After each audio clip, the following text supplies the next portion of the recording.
Good evening friends, I'm Sunil Desai and you are at Galaxy Online Learning, division of Galaxy Tutorials.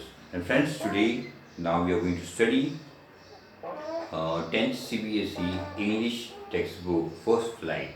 Okay, the third chapter, second part of First Flight. Right, the second part is of, the name is The Black Aeroplane. This is a story about a pilot who is a family man, and he takes an emotional decision, a wrong judgment. Okay, so when emotions are playing more, a much better part or a higher part. Okay, so he takes a decision, emotional decision, a wrong judgment of flying from England to, from Paris to England. Okay, and then he faced the challenges of storm and how he comes out it. How someone comes in the middle of the challenge, in the middle of the storm, how someone comes to help him. That's what that has been told in this chapter. Okay, so let's see this chapter, The Black Aeroplane. The moon was coming up in the east behind me, and stars were shining in the clear sky above me. There wasn't a cloud in the sky. I was happy to be alone high up above the sleeping countryside. I was flying my old Dakota airplane over France back to England. I was dreaming of my holiday and looking forward to being with my family.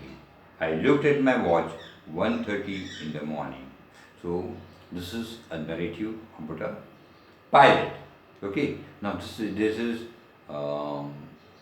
time in this is during night time, and this pilot wants to fly to England from Paris. From France is moving towards England. Okay, in the night, that is, the sky is very clear. It's around 1:30 p.m. 1:30 a.m. Okay, early morning, 1:30 in the morning. Okay, 1:30 in the morning, and he's seeing that he loves to fly at night, seeing that everyone is sleeping, the countryside is sleeping, and he just wants to move from, and he's planning of having his breakfast, early morning breakfast where in England with his family. So he's moving from France now towards England. I should call Paris control soon, I thought, as I looked down past the nose of the aeroplane. I saw the lights of the big city in front of me. I switched on the radio and said, Paris control, Dakota DS088 here. Can you hear me? I am on my way to England. Over. Okay, so he thinks of informing the control room in Paris that now he is moving towards England. So he informs makes a call to the control room, informs that he is riding the plane, the name of Dakota DS088, and now he is moving towards England. The voice from the radio answered me immediately. DS088, I can hear you. You ought to turn 12 degrees west now. DS088 over. The control room, he gets a message from the control room that he has to move towards, so he has to take a turn of 12 degrees to move towards France. I checked the map and the compass, switched over to my second and last fuel tank, and turned the Dakota 12 degrees west towards England. Okay, he checks the map and the compass, he checks the map and switches on his fuel tank. Of the two, one is over, the second is there. So he switches on the second, and which is the last fuel tank, and he turns the Dakota 12 degrees because he has been asked by the control room from Paris to do so. He is already in the air. His control room is told to take a 12-degree turn.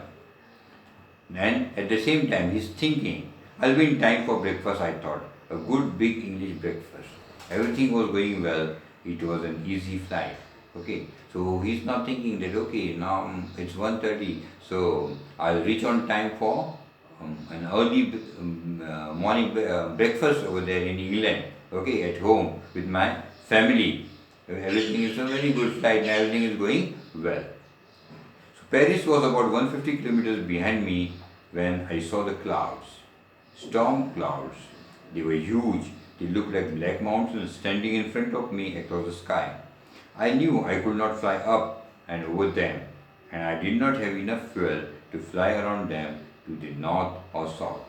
So, after that, he was moving around, and when he comes around 150 kilometers away from Paris, now Paris is left behind, and he has moved ahead from Paris, and suddenly he sees black clouds, okay, in front of his plane, black clouds in front of his screen, and these black clouds are huge black clouds, like you said, they are like mountains standing in front of him, okay, and he says that they are such huge that he knows that with the fuel which he is having, now he has only one tank of fuel, which is the last fuel. If he can't move up, he can't go to north, or he can't take a south turn, so that to just means to pass off this clouds, because there's not enough fuel in the plane. So he has to go through these clouds only, because there is not enough fuel left in his this tank. Okay. I ought to go back to Paris, I thought, but I wanted to get home. I wanted the breakfast. I'll take the risk, I thought, and flew that old Dakota straight into the storm. The only option he had was to go back 150 kilometers back to Paris, because he didn't have enough fuel to go up, go down, not down, go up or go north or go south and evade those clouds. The only option was to go back to Paris and safely land and wait till the weather gets clear and again fly away to England. But now he is very much emotional. He is very much anxious to eat breakfast, to have breakfast at England. So he takes the risk of going through the storm. So he enters those clouds. Inside the clouds, everything was suddenly black. It was impossible to see anything outside the aeroplane. The whole aeroplane jumped and twisted in the air. I looked at the compass. I could not believe my eyes. The compass was turning around and round and round. It was dead. It would not work.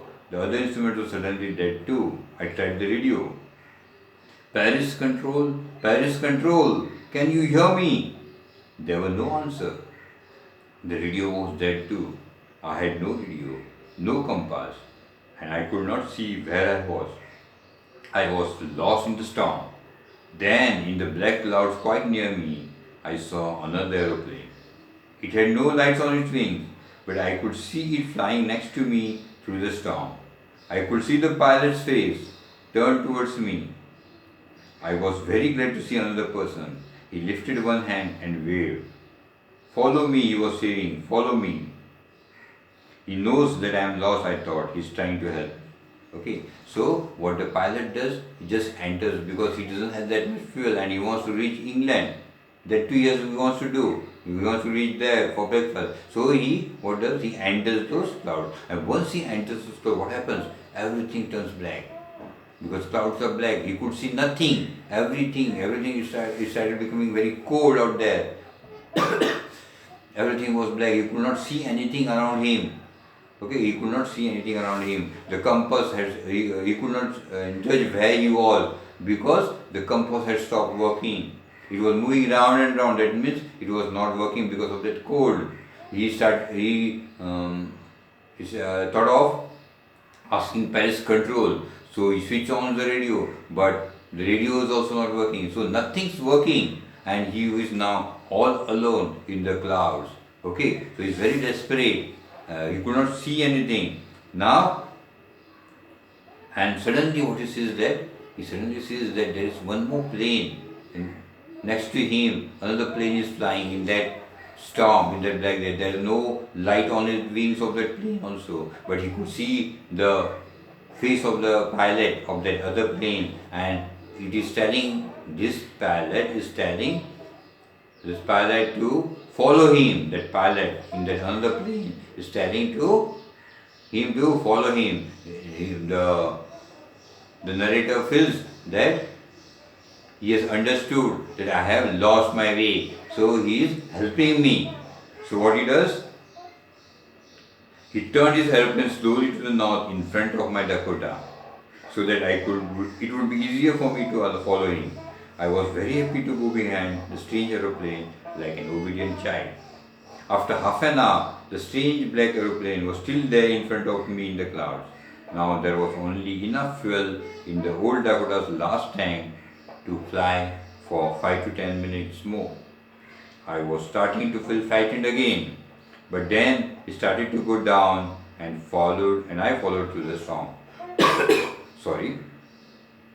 Now the other pilot of the black plane, what he does, he brings his aeroplane in front of the narrator's, the pilot's plane, north of his, so that it will be easy for the narrator to follow him. Okay, and for nearly half an hour he was flying through this cloud. The black plane is flying ahead of him, and behind him this is flying. Okay, now the narrator thinks that now there was hardly any fuel left, hardly 5 to 10 minutes of fuel was left, and they were moving ahead, and he could see that if 5 to 10 minutes the fuel gets over, then what will happen? The plane will crash down. So he is very much frightened, but suddenly what happens? He sees that the plane in front of him is now moving downwards. Okay, slowly it's moving downwards. The moving downwards means what? It is now landing, about to land. Okay, when the plane moves downwards means what? It is now about to land. So the narrator also, what he does, he just follows that plane. Okay, suddenly I came out of the clouds and saw two long straight lines of lights in front of me. It was a runway, an airport. I was safe. I turned to look for my friend in the black aeroplane, but the sky was empty. There was nothing there. The black aeroplane was gone. I could not see it anywhere. Suddenly, what happens? He's moving the aeroplane. His aeroplane is coming down. Suddenly, what happens? He sees two straight lines of light. Okay, that means that he sees a runway in front of him suddenly. Okay, so he feels that, okay, I am safe now, the runway is there, that means I can land my plane now on that turf. Okay, so he wants to thank the other pilot from the black plane. So he turns his face to see towards the pilot, but he sees that there is no plane, the black aeroplane has vanished, it's nowhere to be seen. Okay, it's nowhere to be seen. Nothing, everything is clear in front of him. The sky is very clear. The runway has been seen, but the plane is nowhere. I landed and was not sorry to walk away from the old doctor near the control tower. I went and asked a woman in the control center where I was and who the other pilot was, and I wanted to say thank you. So once he lands down, okay, he moves towards the control room. Okay, because he wants to know where he has actually reached, and he wants to say thank you to the other pilot. So he comes towards the control room, and he finds a lady sitting in the control tower, and he asks her, which is the other plane and where is the pilot of that other plane? Well, who is he? I want to say thank you. She looked at me very strangely and then laughed. Another aeroplane? Up there in this storm? No other airplanes were flying tonight. Yours was the only one I could see on the radar. He said, What? What are you saying? Another aeroplane? Are you joking? In this storm, can anyone fly? Yours was the only one aeroplane in this storm. I could not see anything on the radar. There was no aeroplane. Yours was the only aeroplane, and that has landed over here. So who helped me to arrive there safely without a compass or radio, and without any more fuel in my tanks? Who was the pilot of the strange black aeroplane flying in the storm without lights? So this narrator has so many questions now. Then whom did I see? Which aeroplane was there? Who guided me all the way in the storm? Who brought me over here? How did I come over here? So these are illusions. So many questions started coming in his mind. Okay, the only answer can be maybe when you are under too much of stress, you are frightened too much, then you feel many illusions. So this may be a case of an illusion, because this pilot, the narrator, was a very trained pilot, okay, very experienced pilot. So he himself had maneuvered his plane to safely on the airport. But he is illusion that there were so many illusions in his mind at that time that he could see that someone else is helping him, guiding him to make that flight.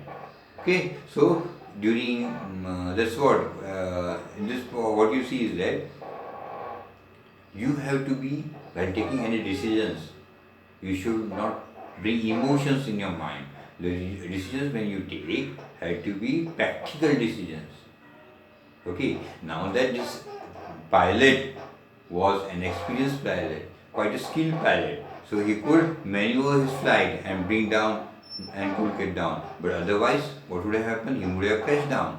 So the narrator wants to tell you that in your life, when you take decisions, don't let emotions bring in it.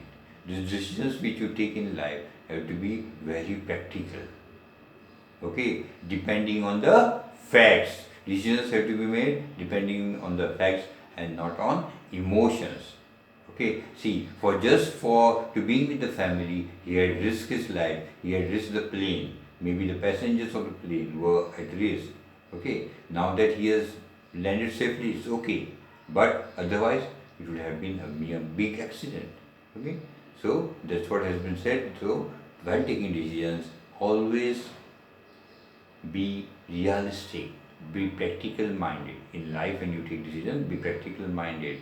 Don't go with your emotions. Okay, so once again, I would like to remind you that we are on Galaxy Online, and if you are not yet subscribed to this channel, please subscribe to the channel and don't forget to press the bell icon. So once you press the bell icon, you start getting notification of all the new videos which we are uploading, and this will help you in your studies. Okay, so don't forget to press the bell icon and subscribe to our channel Galaxy Online Learning. Thank you.